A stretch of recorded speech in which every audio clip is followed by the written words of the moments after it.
Right, so this is an introduction to bar chords on the mandolin. So the beauty of them is that once you learn these bar chords and these alterations, you can move them around anywhere on the neck of the mandolin.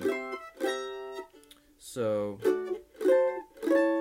right. So the basic idea is you're going to use your index finger to bar a certain number of strings on a fret, and then you're going to use your other three fingers of your left hand to hold the rest of the chord and to make alterations. And so we'll start with the key of A here. So what you want to do, this is a basic A bar chord.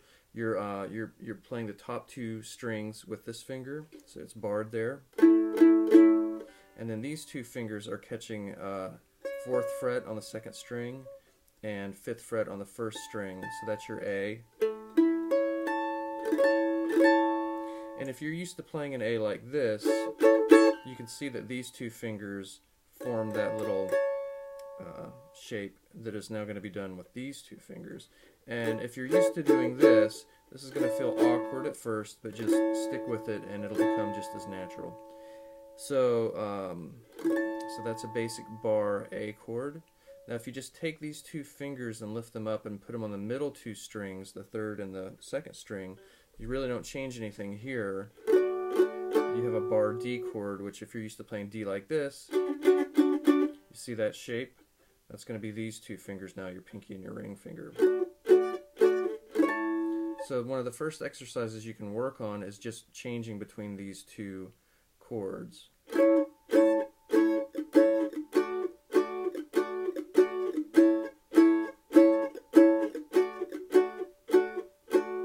And you want to make sure as you're practicing these, with this A, I should be able to hear every note ring out if I play them one at a time. Now when you're barring for the D, it's not quite as important that you get this this bottom string, this F sharp note, because really it kind of gets lost in the chord. Most people are just worried about when you're playing rhythm on the mandolin, you're worried about those top 3 strings most of the time.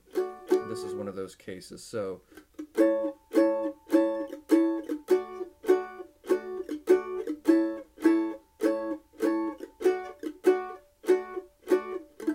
and also remember with this A chord, this bottom note is an A, so we need that to ring out.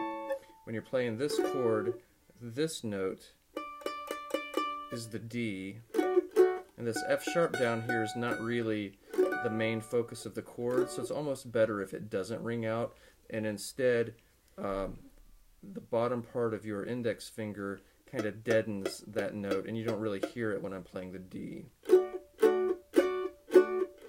And if I played each note individually, you'd hear this. The bottom string is just deadened. So first exercise is just to do